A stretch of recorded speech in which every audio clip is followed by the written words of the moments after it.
Hello दोस्तों। हमने ये डिसाइड किया है कि हम इसी प्लेटफॉर्म पे 2020 से लेकर 2024 तक एमपीपीएससी का पेपर एक सॉल्व करेंगे। इसी श्रृंखला में आज 2024 का सेट है सॉल्व करने जा रहे हैं, जिसका विस्तार से समझते हैं। पहला, मनुष्यों में गुणसूत्रों की संख्या 21 की ट्राइसोमी के कारण होने वाला विकार है। तो ये दोस्तों बेसिकली ये डाउन सिंड्रोम के कारण होता है। उसके बाद वर्ष 2017 में इसरो के किस सैटेलाइट द्वारा लॉन्च व्हीकल के कारण एक ही फ्लाइट में 104 सैटेलाइट सफलतापूर्वक लॉन्च किए गए? तो दोस्तों ये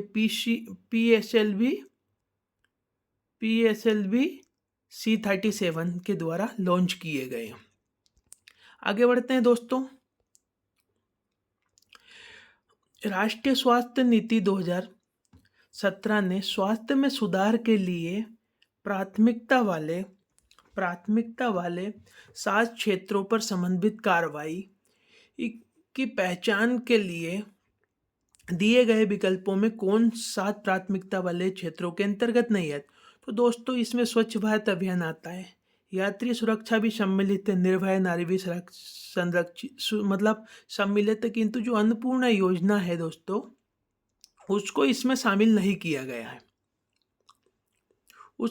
इसके पश्चात ओजोन परत की मोटाई को किस में मापा जाता है? तो दोस्तों इसे डॉप्सन इकाई में मापा जाता है। इसके पश्चात छठा क्वेश्चन, मनुष्य में ग्रीवा कशेरुकाओं की संख्या कितनी है? तो दोस्तों ये मनुष्य में ग्रीवा कशेरुकाओं की संख्या देखी जाए तो वो 7 होती है। इसके पश्चात अब आगे बढ़ते हैं दोस्तों। किस दाल का सेवन करने से लेथायरिज्म नामक रोग हो जाता है? तो दोस्तों ये मुख्यतः खेसरी दाल के कारण होता है, अतः पहला ऑप्शन है सही रहेगा। मंगल ग्रह के लिए भारत का पहला अंतर्ग्रह मिशन किस वर्ष सफलतापूर्वक लॉन्च किया गया? तो बस दोस्तों ये 2013 में लॉन्च किया गया है। आगे बढ़ते हैं तो 8वां क्वेश्चन आता है, भारत सरकार ने जल प्रदूषण निवारण और नियंत्रण अधिनियम कब पारित किया? तो दोस्तों ये 1974 में लॉन्च किया गया है। इसके पश्चात निम्नलिखित में से किस मामले में भारत के सर्वोच्च न्यायालय ने दोनों में संघर्ष की स्थिति में राज्य के नीति निर्देशक तत्व सिद्धांतों पर मौलिक अधिकारों की व्यापकता की घोषणा की? तो दोस्तों ये मद्रास राज्य बनाम दोराई राजन में 1951 में ये फैसला आया था। तो आगे बढ़ते हैं। 9वां है, एसडीजी इंडिया इंडेक्स 2018 के अनुसार एसडीजी फर्स्ट, एसडीजी सेकंड और एसडीजी 9 में क्रम से क्या दर्शाते? तो दोस्तों जैसे कि 1 कोई गरीबी नहीं को, 2 कोई भूखमरी नहीं को, और 9 नवाचार को दर्शाता है। तो अतः इसका जो आंसर होगा वो ए ऑप्शन होगा दोस्तों। उसके पश्चात 12वां देखते हैं, निम्नलिखित में से कौन सा कथन सही नहीं है? तो दोस्तों पहला ये ऑप्शन है, मुख्य चुनाव आयुक्त और अन्य चुनाव आयुक्तों के बीच मतभेद की स्थिति में मामले का निर्णय विधि आयोग द्वारा।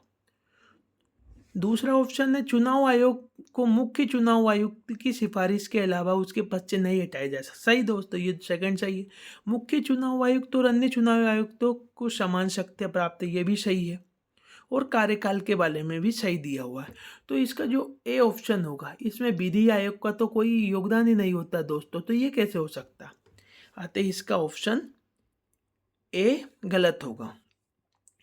उसके पश्चात आता दोस्तों, एक जलीय पारिस्थितिक तंत्र के तालाब में निम्नलिखित में से किस घटक का प्रतिनिधित्व कवकों एवं जीवाणुओं एवं फ्लैजेलेट्स के द्वारा किया जाता है? तो दोस्तों जो अपना MPPSC उसने प्रारंभ में तो अपघटक को दिया था, किंतु संशोधित आंसर की में बी आंसर को भी इसका उत्तर उपभोक्ता को भी माना गया, अतः इसमें दो आंसर सही होंगे। 13वां, संविधान में संशोधन के लिए कम से कम आधे राज्यों के विधानमंडलों द्वारा अनुसमर्थन की आवश्यकता होगी। तो दोस्तों इसमें जो डी ऑप्शन है 279 का, ये GST से संबंधित है, तो इसमें आधे राज्यों की समर्थन की बहुत ही जरूरत होगी। इसके बाद दोस्तों आगे चलते हैं। तो 14वां जो क्वेश्चन है, निम्नलिखित में से कौन सा अनुच्छेद भारत के राष्ट्रपति पर महाभियोग के बारे में बताता है? जो दोस्तों जो अनुच्छेद 61 है वो राष्ट्रपति पर महाभियोग के बारे में बताता है। अटल बिहारी वाजपेयी सुशासन एवं नीति विश्लेषण संस्थान खालिस्तान में, तो दोस्तों ये भोपाल में स्थित है। आगे बढ़ते हैं दोस्तों। 15वां क्वेश्चन, भारतीय संविधान के अनुच्छेद 76 के अनुसार राष्ट्रपति उस व्यक्ति को भारत का महान्यायवादी अटॉर्नी जनरल नियुक्त करेगा। दोस्तों जो पहला जो ऑप्शन है, जो उच्च न्यायालय का न्यायाधीश नियुक्त हो, नहीं दोस्तों, जो उच्चतम न्यायालय का न्यायाधीश नियुक्त होने की सिर्फ योग्यता रखता हो उसको नियुक्त कर दिया जाता है दोस्तों। तो इसमें जो सी ऑप्शन होगा दोस्तों वो बिल्कुल राइट होगा। आगे चलते हैं। तो निम्नलिखित कथनों पर विचार कीजिए। पहला ये भैया दोस्तों, कानूनी मामलों पर राज्य सरकार को सलाह देना महाधिवक्ता का कर्तव्य होगी, ये तो बिल्कुल सही है। महाधिवक्ता मंत्रिमंडल के प्रसाद पर्यंत पद पर बने रहता है। तो दोस्तों अब जो महाधिवक्ता है वो मंत्रिमंडल को तो नहीं रहता है, क्योंकि जो महाधिवक्ता है वो या तो राज्यपाल के रहेगा या राष्ट्रपति के रहेगा। तो इसमें जो सेकंड ऑप्शन है वो गलत है। बाकी क्वेश्चन में हमसे पूछा कि सही कौन सा है, तो केवल एक सही इसका आंसर होगा। तो दोस्तों आगे बढ़ते हैं। अब KM मुंशी खालिस्तान से संबंधित है। तो दोस्तों ये बहुत ही सिंपल सवाल है, क्योंकि प्रारूप समिति पहले भी बहुत पॉपुलर रही है और उससे क्वेश्चन यहाँ भी देखने को मिल रहे हैं। भारत के राष्ट्रपति किसकी सलाह पर अनुच्छेद 352 के तहत आपातकाल की घोषणा कर सकते हैं? तो दोस्तों ये बड़ा कंफ्यूजिंग सवाल था, क्योंकि मंत्रिमंडल भी दिया गया था, संघ मंत्री परिषद भी दी गई थी। तो इसमें अपने को मंत्री परिषद की जगह संघ मंत्री परिषद मंत्रिमंडल आंसर का चयन करना था। पंचायतों को सौंपी जा सकने वाली शक्तियां, अधिकार और जिम्मेदारियों की सूची खालिस्तान में दी गई है। तो दोस्तों ये तो बड़ा ही सिंपल क्वेश्चन है, ये सबको पता है कि 11वीं अनुसूची इससे संबंधित है। तो आगे बढ़ते हैं।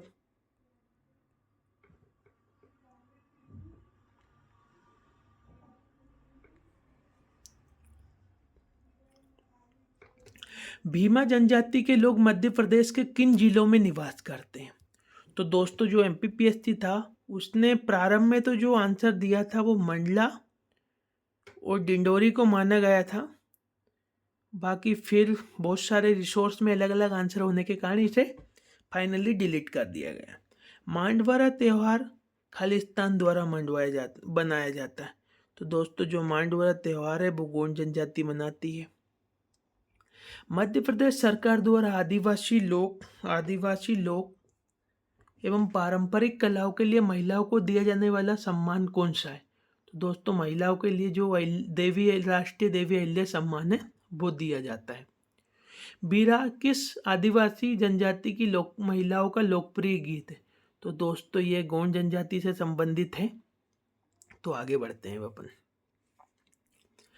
महानायक टंट्या मामा किस आदिवासी जनजाति से संबंधित रखते हैं? तो दोस्तों ये देखा गया कि आदिवासियों से एक क्वेश्चन आता है, या तो वो क्षेत्र से संबंधित होता है या फिर ये पूछ लिया जाता है कि वो किस जनजाति से संबंधित है, या फिर ये पूछ लिया जाता है कि किस आंदोलन में उनका भाग रहा। तो ये ऐसे क्वेश्चनों पर विशेष ध्यान रखें। तो ये जो महानायक टंट्या मामा है वो भील जनजाति से संबंधित रखते हैं। स्वतंत्रता सेनानी रघुनाथशीय मंडलोई खालिस्तान से संबंधित है। तो रघुनाथशीय मंडलोई भिलाला क्रांति से संबंधित रहे हैं।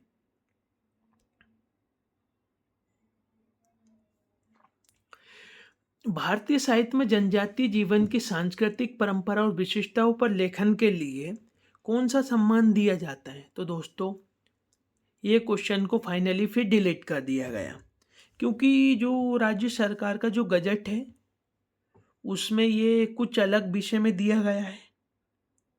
इस कारण फाइनली इसको मध्य प्रदेश लोक सेवा आयोग ने इसको रद्द कर दिया, डिलीट कर दिया। 29वां, मध्य प्रदेश में आदिवासियों के लिए स्वरोजगार योजना किनके नाम से चल रही है? तो दोस्तों इसमें दो आंसर माने गए हैं, एक तो तंट्या भील के नाम से, एक बिरसा मुंडा के नाम से। तो दो आंसर इसके राइट होंगे। स्वर्गीय बादल भोई कौन थे? तो दोस्तों ये तो सिंपल सवाल है, ये एक आदिवासी स्वतंत्रता सेनानी थे। अतीय कार्य विभाग प्रकाशन प्रतिष्ठान बन्या का स्थापना वर्ष क्या है? तो दोस्तों ये 1980 में स्थापित किया गया है। दोस्तों इकोनॉमी के क्वेश्चन ऐसे रहे हैं जो किसी से नहीं बने, और गूगल पे भी सर्च मारने पे आसानी से आंसर इनके नहीं प्राप्त हुए। तो ऐसे क्वेश्चन आपके सिलेक्शन में बाधा नहीं हो सकते हैं। वैधानिक तरलता अनुपात, स्टैट्यूटरी लिक्विडिटी रेशियो की न्यूनतम सीमा क्या है थी, जिसे भारत सरकार द्वारा 2007 में संशोधित किया गया? तो दोस्तों ये 2025% आंसर दिया गया है लोक सेवा आयोग द्वारा इसका। मध्य प्रदेश सरकार की उन्नति एग्री GIS परियोजना किसके लिए हैं? तो दोस्तों इसमें अच्छे से ध्यान से देखे हैं तो इसमें एग्री GIS पहले ही लिख दिया है। तो पहला तो ये है कि ये कृषि के लिए है। दूसरा भैया इसमें इसका बी आंसर फाइनल हुआ है, कृषि में पूर्व सूचना आधारित निर्णय लेने में सुविधा प्रदान करने के लिए उपग्रह इमेजिनरी और ड्रोन डेटा जैसी प्रौद्योगिकी का उपयोग करने के लिए ये लाई गई है। सितंबर 2023 के अंत में सकल घरेलू उत्पाद GDP में बाहर ऋण का अनुपात क्या था? तो दोस्तों इसका जो आंसर है वो 26.3 रहा है। वर्ष उसके बाद समग्र शिक्षा अभियान में निम्नलिखित में से किस योजनाओं के एकीकरण से उभरा है? मतलब ये किससे बनाया गया? तो भैया इसमें एक तो सर्व शिक्षा अभियान, इसका जो सी आंसर है, राष्ट्रीय माध्यमिक शिक्षा अभियान और शिक्षक शिक्षण अनुपात T। तो इसका जो सी आंसर है वो सही होगा। अब आगे बढ़ते दोस्तों। 2017 में भारत के सभी कारखानों में का कितना प्रतिशत मध्य प्रदेश में स्थित था? तो दोस्तों आप 2% इसका आंसर है। मध्य प्रदेश इतना बड़ा राज्य होने के बावजूद कारखानों का सिर्फ 2% रख पाया है। पहला G20 शिखर सम्मेलन कहाँ और कब हुआ है? तो ये दोस्तों इसका answer B, Washington DC USA 2008 में संपन्न हुआ था। वर्ष 2022-23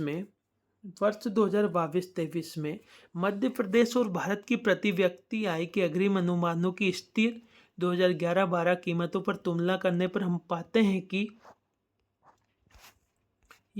हैं कि दोस्तों जो मध्य प्रदेश की प्रति व्यक्ति आय है वो भारत की प्रति व्यक्ति आय से कम है। तो इसका जो बी आंसर होगा वो सही होगा। पहला G20 सम्मेलन तो हमने देख लिया, तो अब आगे बढ़ते हैं।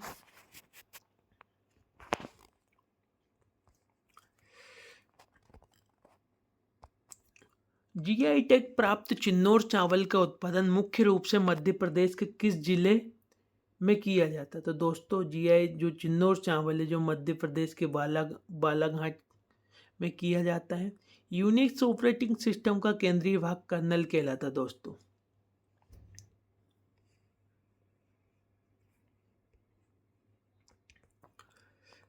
भ्रामक हमला ईमेल या टेक्स्ट संदेशों के रूप में आता है, जो आपसे सॉफ्टवेयर इंस्टॉल करने और व्यक्तिगत जानकारी प्रकट करने के लिए किया सकता है। तो दोस्तों इसका जो पहला आंसर था वो फिशिंग माना गया था। बाकी संशोधित कुंजी में इसको वायरस साइनिंग भी इसका आंसर शामिल किया गया है। अब मध्य प्रदेश के निम्नलिखित जिलों को उनके अनूठे उत्पाद के साथ मिलाए। पहला देखिए दोस्तों, अशोकनगर चंदेरी साड़ियाँ है।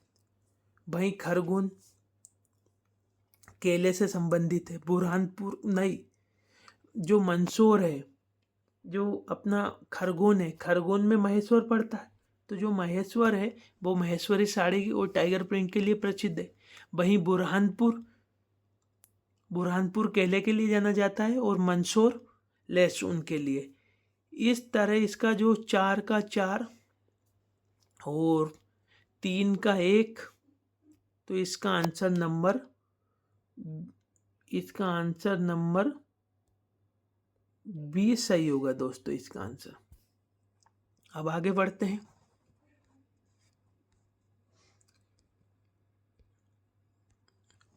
नीति आयोग के एसडीजी इंडिया इंडेक्स 2020 के अनुसार सूचकांक स्कोर रेंज के आधार पर सतत विकास लक्ष्यों में राज्य के प्रदर्शन की श्रेणियों को कैसे परिभाषित किया गया।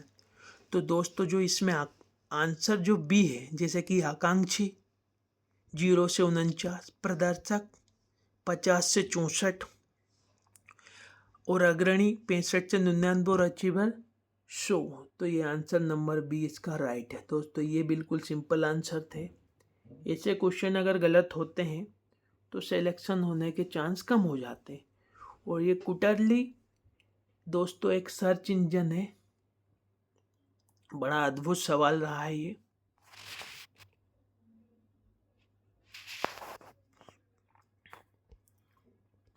तो इमिटेशन गेम किसका मूल नाम था। तो द ट्यूरिंग टेस्ट का नाम इमिटेशन गेम रहा है। उन पेशेवरों और व्यावसायिक लोगों के लिए एक सोशल नेटवर्क साइट जो अन्य पेशेवरों से जुड़ना चाहते। तो दोस्तों ये लिंक्डइन है। आज भी भारत में ये जॉब दिलाने में एक प्रमुख भूमिका निभा रहा है। ट्विटर के संस्थापक कौन थे। तो दोस्तों इनके 3-4 संस्थापक रहे, जिनमें इसमें एक जैक डोर्सी का नाम भी सम्मिलित है। अतः आंसर ए सही रहेगा। आर्टिफिशियल इंटेलिजेंस की शाखा है, तो मशीन लर्निंग इसकी शाखा है। तो दोस्तों आप ये समझ सकते हो कि बड़े सिंपल क्वेश्चन देखे जा सकते हैं कंप्यूटर से। एक क्वेश्चन जो कुटरली पूछा गया सर्च इंजन, वो थोड़ा टफ श्रेणी में रखा जाता है। MPEG का अर्थ है मूविंग पिक्चर एक्सपर्ट ग्रुप। आगे बढ़ते हैं दोस्तों। ई गवर्नेंस के चार स्तंभ क्या है। लोक, प्रक्रिया, प्रौद्योगिकी और संसाधन। तो दोस्तों इसका जो पहला आंसर होगा वो इसकी टिक है PPTR, पीपल, प्रोसेस, टेक्नोलॉजी और रिसोर्स। इंटरनेट के क्षेत्र में W3C का अर्थ क्या है। तो दोस्तों ये वर्ल्ड वाइड वेब कंसोर्टियम इसका अर्थ होता है। आगे बढ़ेंगे दोस्तों।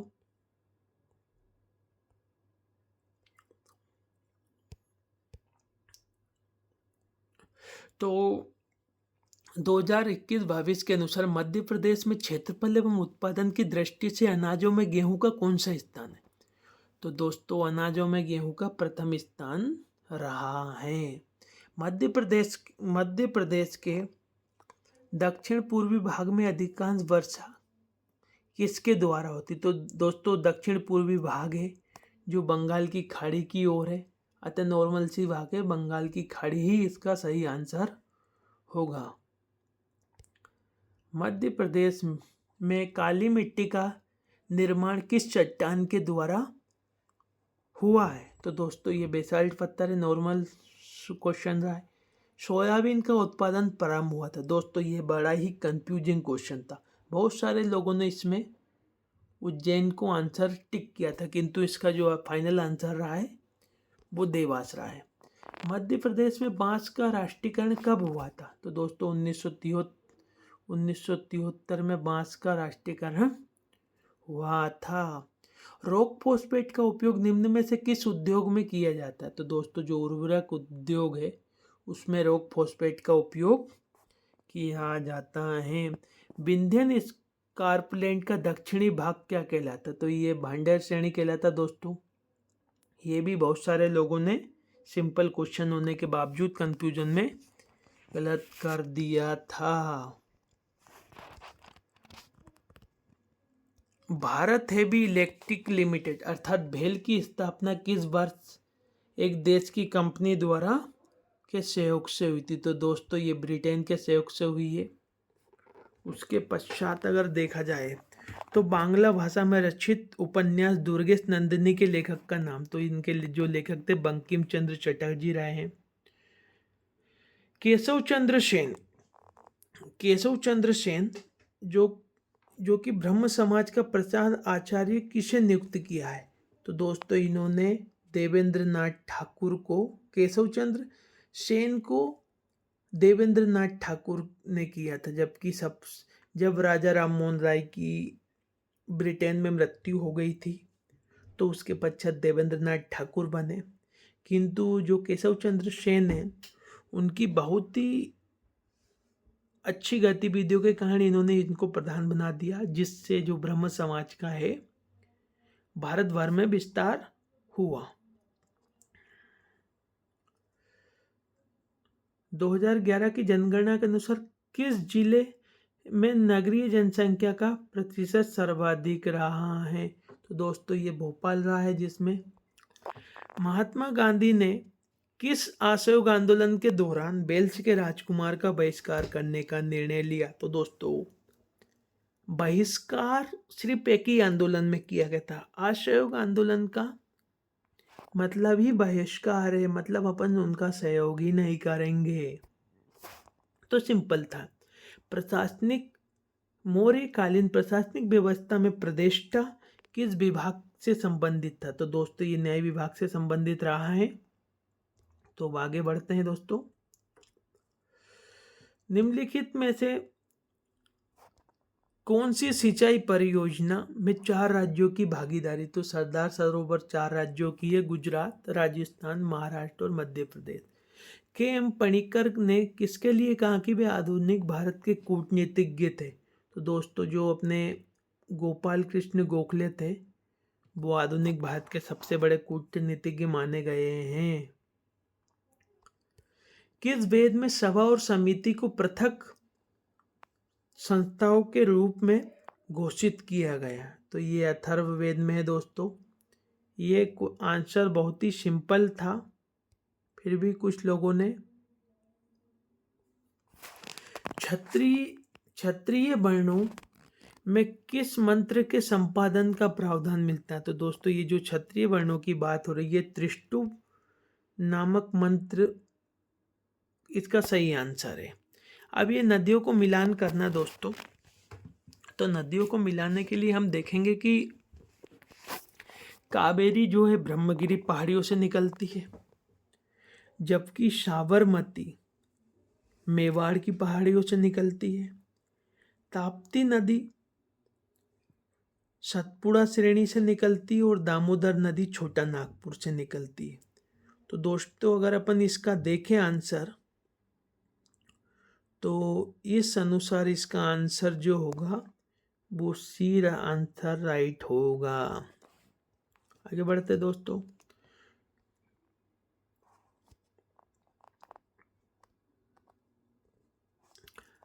गुहा मंदिरों में सुप्रसिद्ध कैलाशनाथ मंदिर कहाँ है? तो दोस्तों ये एलोरा की गुफाओं में रहा है। निम्नलिखित में से कौन सा वेद सबसे प्राचीन है? तो सबसे प्राचीन, ये तो बड़ा ही सिंपल क्वेश्चन रहा, ऋग्वेद रहा है। निम्नलिखित में से भारत के कौन से 2 राज्य देश के कोयला निक्षेप का 50% से अधिक प्राप्त करते हैं? तो दोस्तों ओडिशा और जो झारखंड है, मतलब 1 और 3 जो आंसर है वो सही है।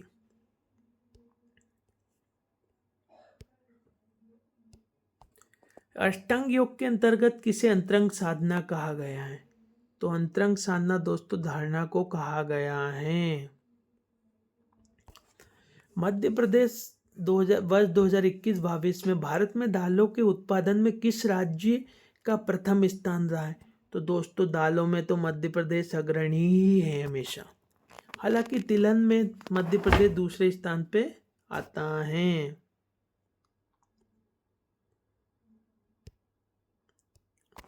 निम्नलिखित में से कौन सा राज्य बॉक्साइट का सबसे बड़ा भंडार रखता है? तो बॉक्साइट में ओडिशा सबसे बड़ा भंडार रखता है। निम्नलिखित में से कौन सा चक्रवात भारत के पश्चिमी तट पे आया? तो दोस्तों जो तोक्ते चक्रवात है जो भारत के पश्चिमी तट पे आया।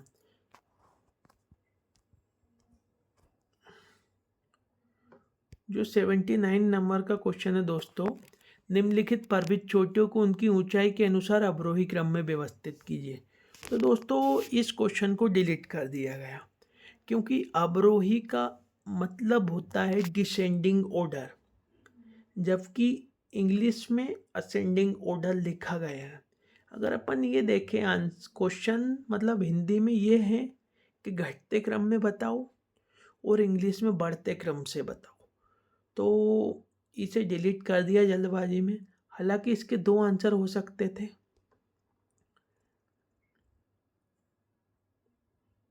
दो आंसर ये हो सकते थे दोस्तों कि जो 1 और 4 मतलब जो 1 है वो घटते क्रम में है और जो 4 है वो बढ़ते क्रम में, अर्थात ये इंग्लिश और हिंदी दोनों की कंडीशन दोनों ए और डी आंसर फुलफिल कर देते हैं, अतः इसके ए और डी आंसर होने चाहिए थे।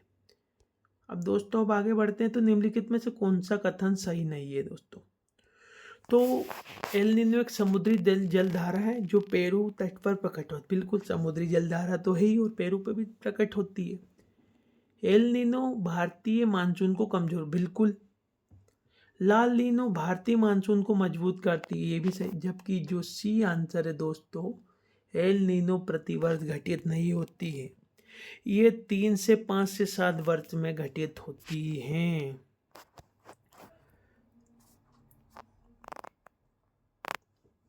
वर्ष निम्नलिखित में से 2021-22 में भारत का कौन सा राज्य चावल का सब दोस्तों, ये तो पश्चिम बंगाल था ही।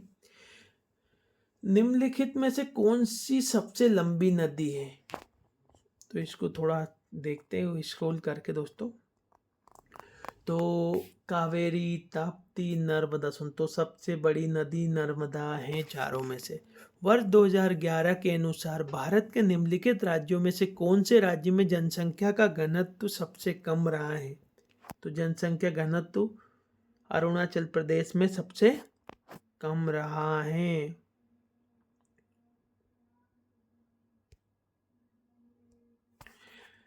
रानी दुर्गावती श्री अन्न प्रोत्साहन योजना के बारे में निम्नलिखित में से कौन से कथन सही हैं? तो दोस्तों देखा तो ये मध्य प्रदेश में मिलेट मोटा अनाज को प्रोत्साहित करते, बिल्कुल मोटे अनाज के लिए ही ये लाई गई है। दूसरा ये पूरे मध्य प्रदेश में लागू है, बिल्कुल। ये योजना 2023-24 से 2025-26 के तक रहेगी, तो इसका जो डी आंसर जो सभी कथन सही है, सही होगा। निम्नलिखित में से कौन पारंपरिक माज गायन से दोस्तों, ये जो पद्मश्री मिल रहे हैं, पद्म विभूषण मिल रहे हैं मध्य प्रदेश के जो 3-4 व्यक्ति, उन्हीं से एक क्वेश्चन हर बार या 3-4 क्वेश्चन देखने को मिल रहे हैं। तो इन पुरस्कारों को आप बिल्कुल अच्छे से देखें। इस बार ये मालवा क्षेत्र के ओम प्रकाश शर्मा को दिया गया था। सांख्यिकी में 2023 के अंतर्राष्ट्रीय पुरस्कार जिसे गणित के नोबेल पुरस्कार के बराबर माना जाता है, उसके प्राप्तकर्ता कौन है? दोस्तों इसमें जितने भी ऑप्शन है पूरे विदेशी। एक कल्यमपूडी राधाकृष्णन राव। तो दोस्तों कभी भी ऐसे क्वेश्चन देखो तो पहले यही मेंटेलिटी होनी चाहिए कि भाई ये क्वेश्चन आया क्यों? तो ये क्वेश्चन इसीलिए आया क्योंकि भारत वाले को मिला है, नहीं तो पूछते ही नहीं, ठीक है। तो इसका जो सी आंसर है वो राइट होगा।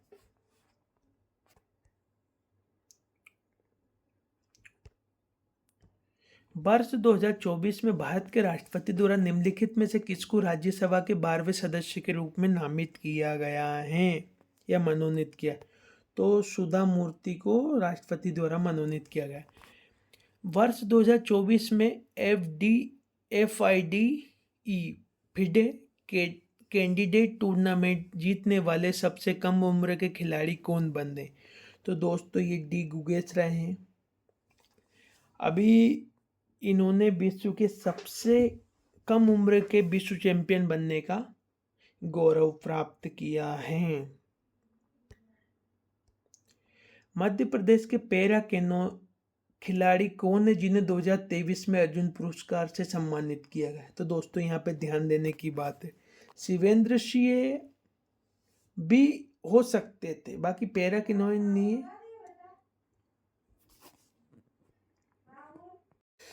किंतु शिवेंद्र सिंह हालांकि दिव्यांग खिलाड़ी वर्ग से आते हैं, किंतु वो द्रोणाचार्य प्राप्त करता है, अर्जुन नहीं, मतलब जो गुरु को दिया जाता है वो। अतः इसमें जो प्राची यादव है वो सही आंसर रहेगा। लम्हेटा घाट किस जिले में स्थित है जहां जियो पार्क की स्थापना की जानी है? तो लम्हेटा घाट दोस्तों जबलपुर में स्थित हैं।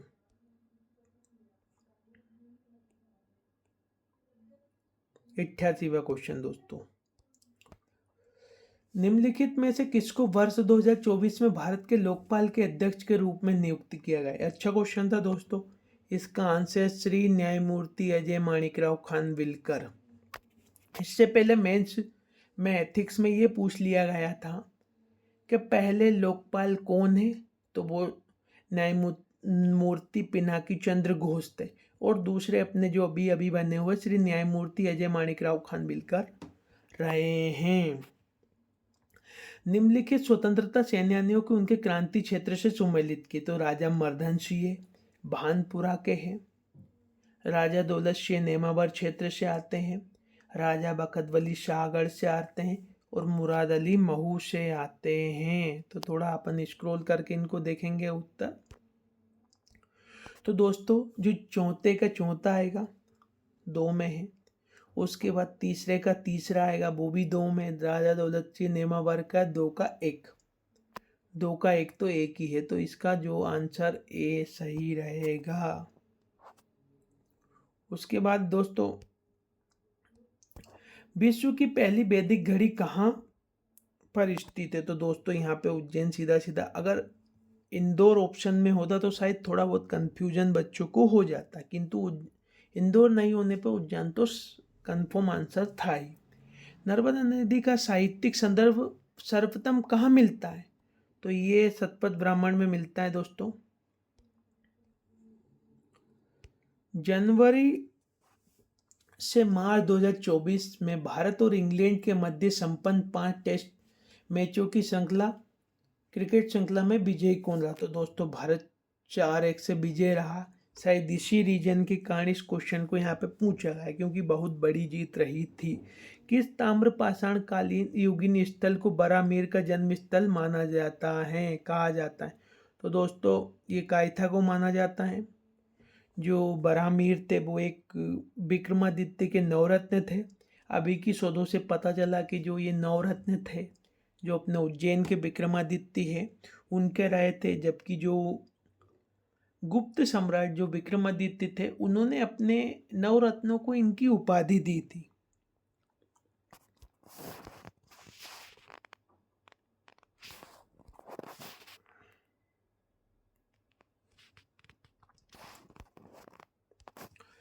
निम्नलिखित में से कौन सा युग्म? बोरी होशंगाबाद बिल्कुल सही, गंगऊ पन्ना बिल्कुल सही, करेरा शिवपुरी, जबकि घाटी गांव जो है ना इंदौर में ना होकर ग्वालियर में है। कुमार गुप्त और बंधु वर्मा के 10पुर अभिलेख के संबंध में कौन सा कथन गलत है? इसमें रेशम बुनकरों की श्रेणी द्वारा सूर्य मंदिर के बिल्कुल लाट प्रदेश से आई थी। यह भारत में विज्ञान परंपरा का प्राचीनतम उदाहरण है, ये भी बिल्कुल सही। इस अभिलेख में 10पुर को पश्चिमपुर भी कहा गया, बिल्कुल सही है। इसकी रचना भवभूति ने की थी, नहीं दोस्तों इसकी रचना भभूति ने नहीं की थी, वत्स भट्टे द्वारा की गई। तो दोस्तों एक चीज़ समझो, जो अपना मालवा का ओलिकर वंश है, इससे अभिलेखों में कोई ना कुछ क्वेश्चन हर बार देखने मिलता है। इसमें 3 तो अभिलेख है। पहला तो ये वत्स भट्टे द्वारा रचित 10पुर अभिलेख। दूसरा ये जो बंधु वर्मा के समय का था और गुप्त नरेश कुमार गुप्त थे। दूसरा अगर अपन अभिलेख देखते हैं तो वो प्रकाश धर्मा का आता है और ये रिस्थल अभिलेख होता है। और एक और लेख है जो यशोवर्मन ओलिकर वंश के सबसे प्रतापी जो शासक माने जाते हैं उनका है सौंदणी अभिलेख। इसके जो कवि थे वो वासुल कवि रहे हैं। अब आगे बढ़ते हैं। शंकरराव पंडित का संबंध किस विधा से था? तो शंकरराव पंडित का संबंध था ख्याल गायकी से। गम्मत लोकनाट्य का सूत्रधार क्या कहलाता है? तो कुटगरिया कहलाता दोस्तों। ये बहुत ही टफ क्वेश्चन की श्रेणी में आता है। कोबर क्या है? तो वैवाहिक अनुष्ठानिक भित्ति चित्र कोबर है।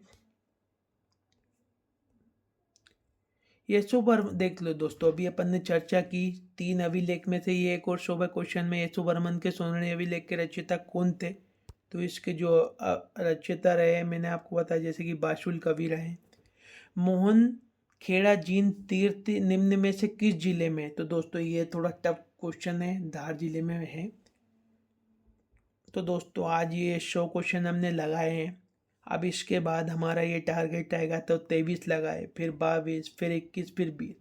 इस तरह आप हमारी चैनल को सब्सक्राइब करें और इसे शेयर करने का कष्ट करें। धन्यवाद दोस्तों।